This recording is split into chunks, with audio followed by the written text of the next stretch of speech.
are like way funnier than me. I'm not funny at all. So don't expect any of that. But I'm also a middle child, so anytime you want to scream or something, that's cool. That's cool. Should I? Okay. Yeah, I like to walk. I got too much energy. There we go. Okay, nice to meet you guys. Thanks for having me. I was one of the people that put my hand up when you asked if this is your first time at Creative Control Fest, and I am so excited to be here. I know it's a passion project of so many of our amazing creatives in our community, and it's an honor to be here with you. As Matthias and Corey have mentioned to you guys, I'm sure you've read the bio, you've been on the website. I did start Lubna Designs Inc. I started my journey about 10 plus years ago with what was then called a middleman website. You guys call those blogs now. I started a website called youngprofessionalfashion.com. I was working in a completely different world. I was not working in apparel. I worked in an environment where there was lots of professionals, and they would go into work. They were making a huge impact in our communities, and they just couldn't dress. So for me, I was good at my job. I liked what I was doing, but I was like, man, I'm just way too creative. I got to do something with this. So I looked online. I bought a domain, which that's like second nature for everybody now, but back then that was like a thing nobody did. It's 2009. I bought youngprofessionalfashion.com. Any brand development professional will tell you that website is way too long, so don't do that. But on the website, I would talk about how to dress for work, how to take a little black dress and, in a versatile way, pack it in multiple different outfits. And I would advertise for companies like Travelocity and Women's Wear Daily and, fitness companies. And I would make a commission off of every time somebody would click that hyperlink. And so anytime someone would click that little cookie, I'm sure you guys know about cookies, they live on your computer anywhere between 30 to 60 days. And anytime somebody would click that, they'd buy something, I would make a commission. Sometimes it was 30 cents, sometimes it was $1. Fast forward owning that website for 2 years, now these numbers are comical, but I would have 1,000 unique visitors a month. That's like nothing nowadays. I ended up selling that website to what is now known as Amazon, because 10 years ago, Amazon was not Amazon. And they never did anything with it. It was really actually kind of depressing. They bought it because they were like, dang, she's advertising for all these businesses, but no, we want that. They wanted my database, they wanted my commission relationships, and that's really what they bought. And so it was a seed funding for me to invest in what is now known as Lubna Designs and IL Moda PR and brand development. I continued to work and save my money, and I said, okay, what do I really want to do with this creative craft of mine? I was working at this major holding company. I was finishing my master's degree, and part of my capstone project was to come up with a faux business, like mock operations, my business line. I had to do all this stuff, and so I thought to myself, why would I do this in a fake way, in a mock way, when I can do it in a real way? Having free consult from my professors. They can check me, they can tell me what I'm doing wrong, and all of that. So part of my capstone for my MBA, I started Lubna Designs, and I said, well, I've always wanted to be in the creative space. I started designing special occasion women's wear, bridal, bridesmaids, gala wear. Actually, Nia Noel is in the audience. You had one of my first gala pieces. I think you wore it to which gala did you wear that to? King Arts Gala. And so I built kind of a reputation within the design world for some unique custom designs. I was the one drawing the pattern, creating the InDesign and the Marvelous Designer cut and sew piece, and then I would cut and sew it myself. I sewed all my own materials. My husband built me a small room in our house. It was like, when I say built, I mean like put up a door in like this little like corner of the basement, and bought do you remember this? It was like a Brother machine from Joann Fabrics. And I said, okay, well, I guess I'll just keep working full time and figure out what I really want to do with this. Simultaneously working on that capstone project for my master's. And so fast forward about a year later, I showed my first collection at New York Fashion Week in September. And it got so much attention, and I'm a business background, right? So I didn't just show a collection. I activated by connecting with press and media and stores, and I invited them to my show, and I gave them special access to view my collection. I hosted an after party after my show, and all of this came out of my pocket from selling that like bogus blog, right, that nobody ever did anything with. So the peanuts I sold it for is what really seed funded this whole thing. And so A couple months later, I showed at Columbus Fashion Week, which is now known as Fashion Week Columbus. It's a program under the Columbus Fashion Council here in Columbus.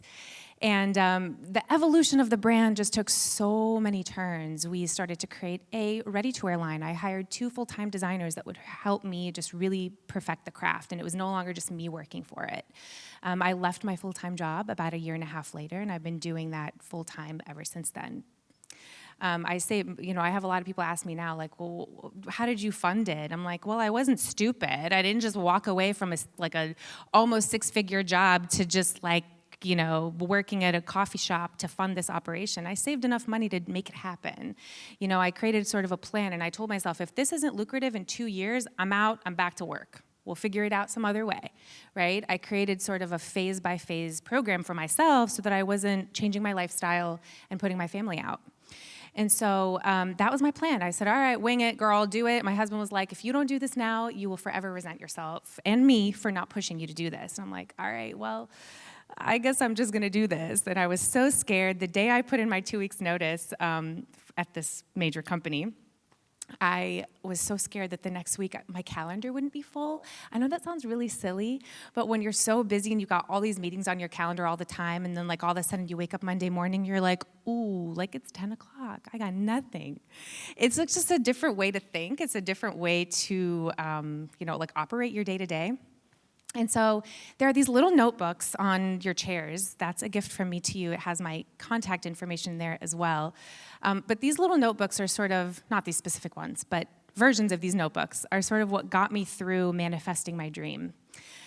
So one of the things that I've learned throughout the process, and I'll tell you a little bit more about my story, but one of the things I really learned is that I'm a pretty spiritual person in that I believe what you can really think of in your mind, there's nobody stopping you from really creating a plan behind that. And so the number one way to remember what you're dreaming of and to remember how you want to do that is to write it down. It's really simple. Even if you do nothing with it today, you do nothing with it next year, it's always amazing to look back and think, wow, I did that? I thought of that? Man, I'm smart. Or what the heck was I thinking? That's not a good idea, right? But it's good to at least see it in front of you. So you gotta, in order to manifest a dream, is you really have to write it down and visualize what it could really look like for you. And people would say that to me, and all these self-help and business development books I would read, they always said that, and I didn't really understand the value of it until I started to really cross that bridge in my career.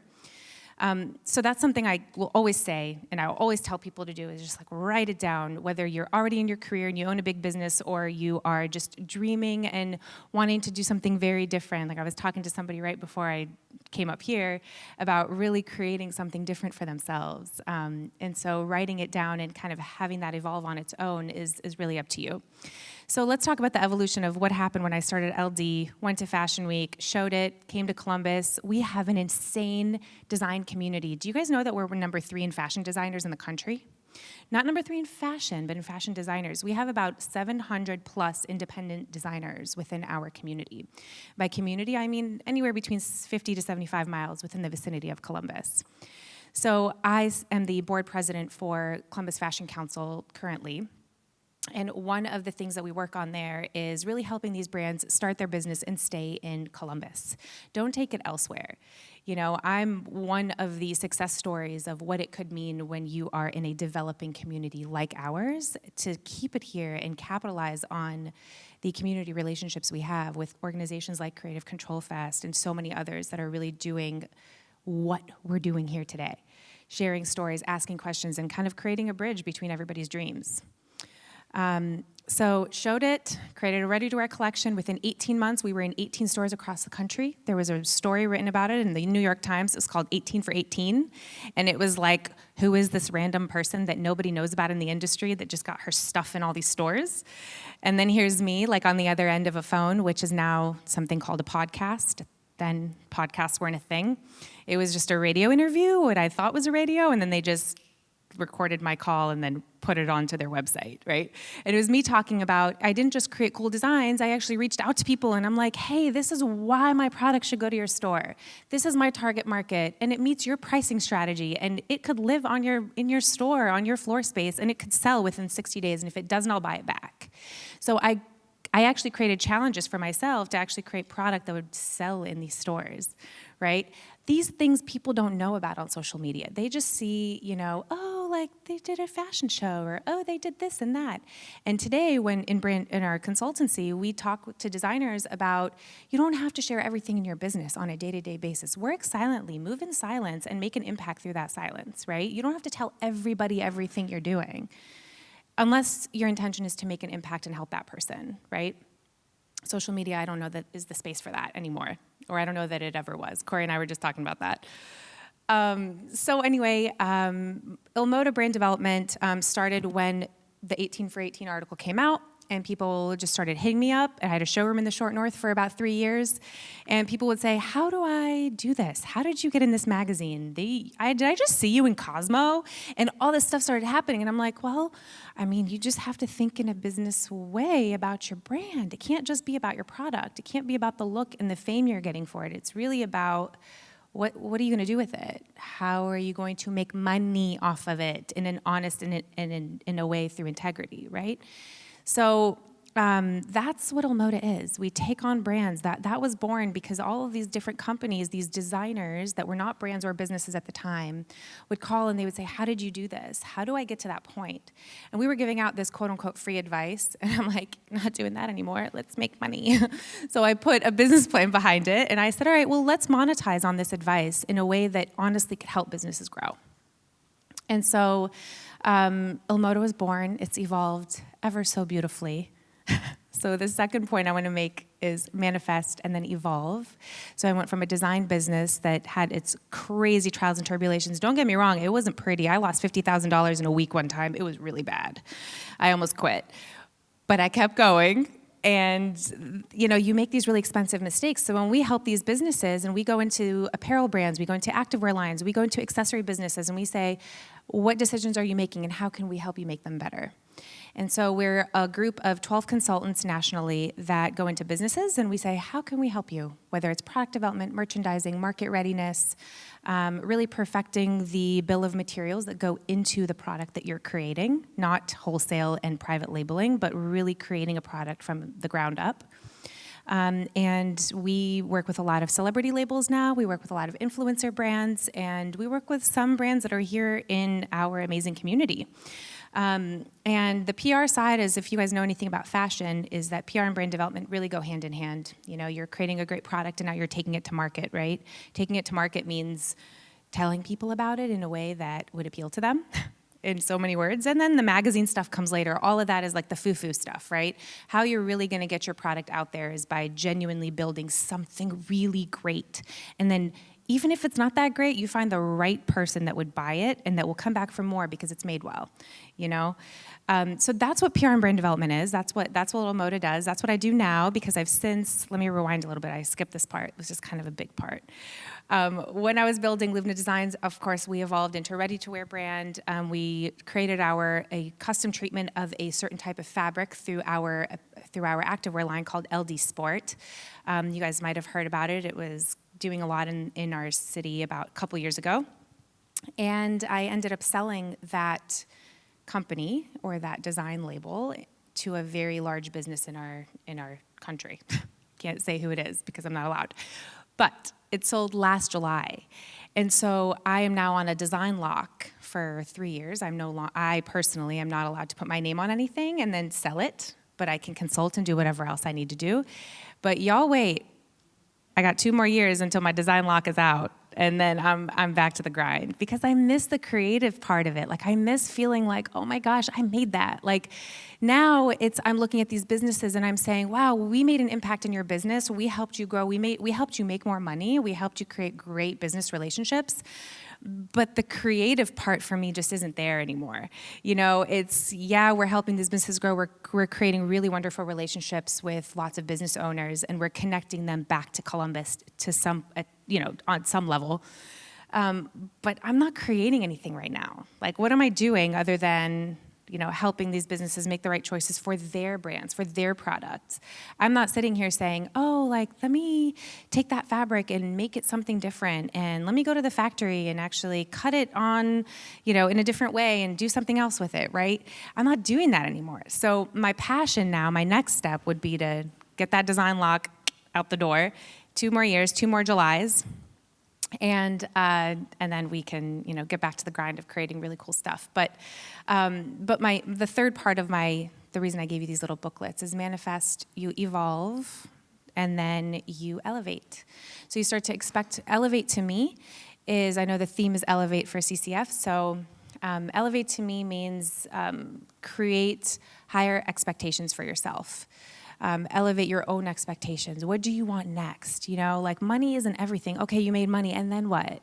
Cool, right? All right, like that's cool. You can buy nice things. And, what are you really going to do with it? So it has to be a combination of giving back to your community through passion projects, through things like this. Or it could be something where you just wait until you can get back into your creative space and whatever elevate means to you. For me, it's I can't wait to put my name on something again. I can't wait to be able to say, oh, that product line is perfect. Maybe it's lingerie, maybe it's sunglasses. I don't know, but I'm thinking about it, So that for me is elevating my way of thinking. It's getting out of my own way. It's saying to myself, all right, yeah, okay, you did all of that, but then what? You're setting your own expectations for yourself on a daily basis, and, you have to have a retrospective way of living your life. You got to check yourself. You also have to surround yourself by people who are honest with you and aren't just going to say yes because they think they should. If I'm asking you a question, I really want to know your honest answer, and I'm not just going to ask it to anybody. I have a couple really good friends in the room right now that I go to for consult. All these people pay us great money to consult them, but who am I going to? I got to go to people that I can trust. And so along the way, as you manifest and evolve and elevate, you have to create that really great nest egg of just solid people in your life. It's not about money. It's not about product. It's not about any of that. It's about relationships, and why? Why am I doing this? What is the next step for me? How am I making an impact? And it doesn't always have to be in a nonprofit way. It can be in a way that's, socially responsible. So where was I going with that? That's my journey. I'm a middle child. I'm not funny. What do I do now? But that's my story. So Lubna Designs, cool. IL Moda, cool. Columbus Fashion Council, amazing. Our Fashion Week is coming up mid-October.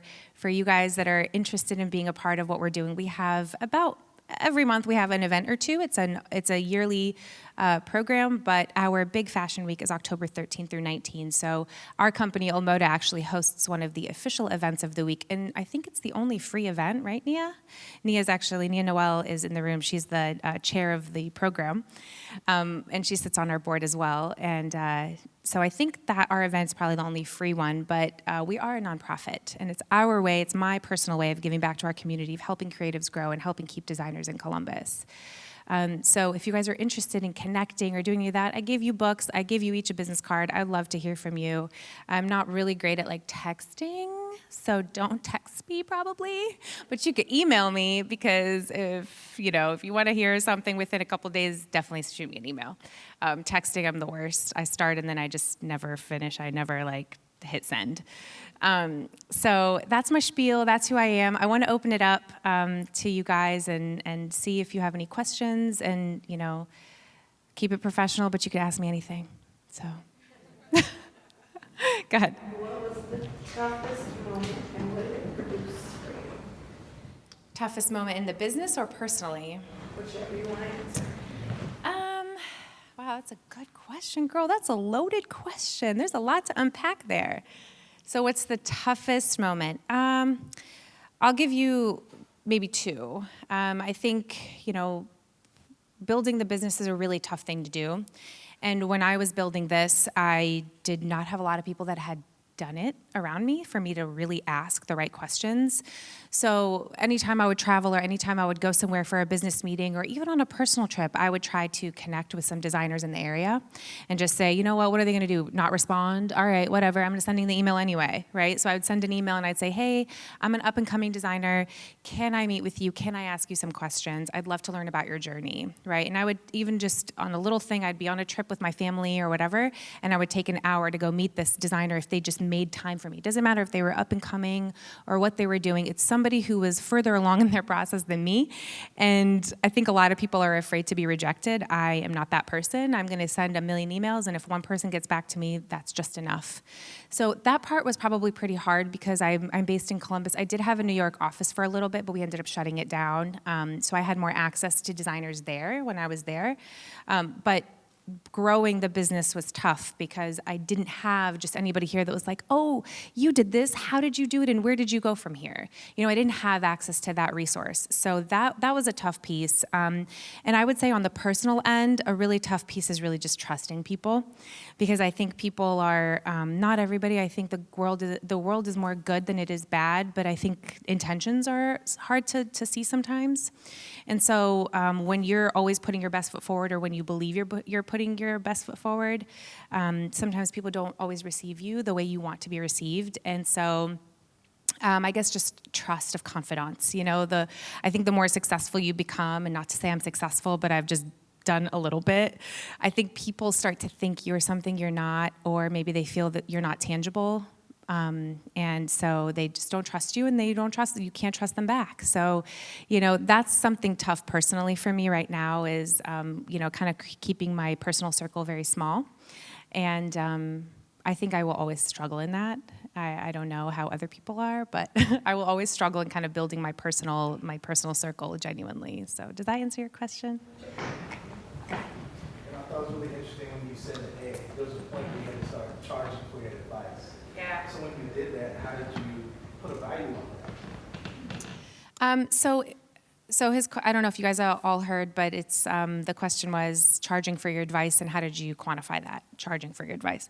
So I was getting asked the same questions over and over. And it's like, how'd you do it? Where'd you go? What's next? Like, how did you even know to get there? And so I would just tell them about my personal journey, because there wasn't an industry standard. There isn't sort of like a how to build a business and make a lot of money. There isn't like, okay, people say that, but it's really what you make of that advice is how you're going to benefit from it. So what I did is I kind of, for lack of a better way to explain it, I sort of collected all the different questions that were being asked of me, and I said, okay, well, how can I really help in a way that is actually going to benefit people and not just going to be advice that's personal? You know, so, you know, I just finished an MBA, so I'm thinking, all right, well, how do you take a you know, a question and actually make it into like some sort of formula? And so I did a little bit of studying on how consultants charge and how they do their business. Is it a retainer? Is it a billable hour? And in a way that is fair for them, right? When people hire a consultant, you're hiring a premium person for a premium price. You're hiring somebody that can help you, that either, you know, when people hire consultants, they're not just paying for this consultant just to pay for them. They're paying them because they can't afford to have somebody at that level internally, right? A consultant is anywhere between $300, depending on the work. But in our world, to have somebody with that type of experience in-house is anywhere between $300,000 to $400,000 a year. Usually businesses that need the advice cannot afford that. So what they do is, you know, so to answer your question, I just did the research. I said, what's standard? And then how do we kind of bridge the gap between what we can add value to and what we can't? I think a hard part for me there was that because I started consulting personally first, right? It started with me, and then over about a 5-year period, it was really 2014 that IL Moda really became something that was national and that we were working with multiple brands. A hard part with building that, so I think the secondary part of your question for me is, how did I scale it and bring on more consultants? Right? It's like, well, how do you take what you know and then right. So how do you have other people give the same advice that's also at the same caliber of value for a business? Because it's not just about a 1-month bill or a 1-month invoice that they pay. It's about the long-term relationship you have with them. And the only way you keep a long-term relationship is if you really are making an impact in their business. And so that was probably a tough part. I'm actually still going through that. I was just telling the girls in the room earlier that I'm struggling with that now because there's a lot of training, and we've got our own systems in place now. So it's, when you're national, you've got people on the West Coast, you've got people on the East Coast, and so your days are starting at 4 and they're ending no earlier than 10 p.m. So it's a hard life to live sometimes, but those are great problems to have. So scaling it and kind of finding the right people it's a huge interview process. I mean, it really, really is. It's like, well, what did you do in the business? Can you quantify the results that you made in that company enough for us to be able to say, yes, you can be a part of our consultancy, and yes, we can help you. So does that answer your question? I saw you nodding a lot. Does that answer what you were about to ask me? I was trying to read your mind. Okay. What else? Any other questions? I do. Oh, I'm just kind of curious, what advice, or what reason do you give for designers to stay in Columbus as opposed to New York or LA or Miami or anywhere else? I love that question. He asked, what advice do you give to designers? Why should they stay in Columbus or within our region? I love that question so much because it's the premise of my involvement with Fashion Week and with Fashion Council. Our expensive consulting through brand development, we take that and we abbreviate it and we give it for free to these designers because we want them to stay here and we want them to make the right decisions, non-expensive decisions for their brands. Why stay in Columbus? It's good and bad where we are in terms of fashion. We've got a ton of designers, right? 700 plus and growing independent labels that are in the city. I'm sorry, independent designers, not labels, independent designers. And because of that, we are overly saturated in talent, and we don't have a lot of companies that are willing to hire these independent brands, right, or willing to invest in them. We are known for VCs. We're known for fundraising in Columbus. We are really, really, really good at building, or at least some of the businesses are really good at building money and collecting money for growing brands. So there's a huge opportunity in the creative space for us, but we're also an emerging city in fashion. We don't have, and I don't mean like go down the street and it's just like, 75% of the people here are fashionable. Like, that's not what I mean. I mean, let's talk about the real businesses that are homegrown, like any of the boutiques that have grown here that are actually selling local brands. Let's talk about, maybe the potential evolution of where we could be, say, in 5 years. We're building IL Moda, actually our second or third phase of our business is that we're building a textile and design center here in Columbus. And so that's just what we're doing. And I don't mean to always talk about what we're doing, but this is what we're doing now. And what I know is what we're doing. And it's an emerging city because there's not a garment district here like there is in New York, right? There's these design students that are coming out of New York schools, Los Angeles schools, and they can just go to the garment district and buy textiles and buy their supplies at a very cheap price. And then they have the advice just down the street from another designer. And they have it's overly inundated with this sort of industry there. We don't have an industry. We have talent and we have opportunity. And so those are two things that I think everybody in this room, there's a reason you're here. You want to learn and you want to perfect whatever craft you're in. We are an emerging city. And because of that, what you do, you can make yourself. There's no rules, right? Do it with honesty and do it with integrity and you will win. I'm serious. Like, that's what we tell businesses all the time is if you feel like you can make a quick buck by maybe finagling something or another, don't do it. It's not worth it. If you start something wrong, it will end wrong, right? If you build something with honesty and integrity and you capitalize on the opportunity and you're sort of raw to some degree, like you're willing to ask people questions and you're not willing to kind of build a wall around yourself with how you're building, you will grow. And the more people know about you and what you've done and maybe mistakes you've done and wins you've had, that's a really wonderful way to grow. So why stay in Columbus? We are truly an opportunity city. We've got so many people from the people that have put this whole program together to so many others that are wanting talent to stay here. There's opportunities to build here. We have such a great economy within our community right now, and even when the recession hits and whenever that's going to hit, it's not going to be as bad as the last one, right? And so when people struggle, there's also opportunity to grow. So does that answer your question? I mean, it's an emerging city because it's kind of like the whole big fish, little fish thing. People are always like, why didn't you just go to New York? Why didn't you go to LA?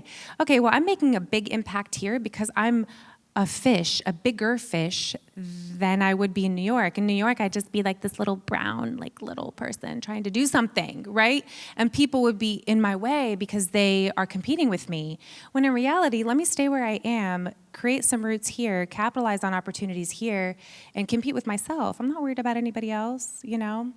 So I hope that answers your question. It's kind of a loaded question, but it's the premise of why so many of us are part of Fashion Council and Fashion Week, because, you know, there's a lot of different designers that need a platform. There's a lot of designers that don't know where to go for resources. And so that's essentially what we're trying to build with that piece of it. And there's also a lot of other fashion groups within the city that are really trying to help that. And I think the way that we all win is if we work together. So that's what we're trying to do. That's sort of our strategic mission for 2020, is to really bring all of the different fashion groups together so that designers have more than one outlet to grow. So I talk so much. I'm so sorry. Am I on time? Am I okay? Okay. All right. Thanks, guys.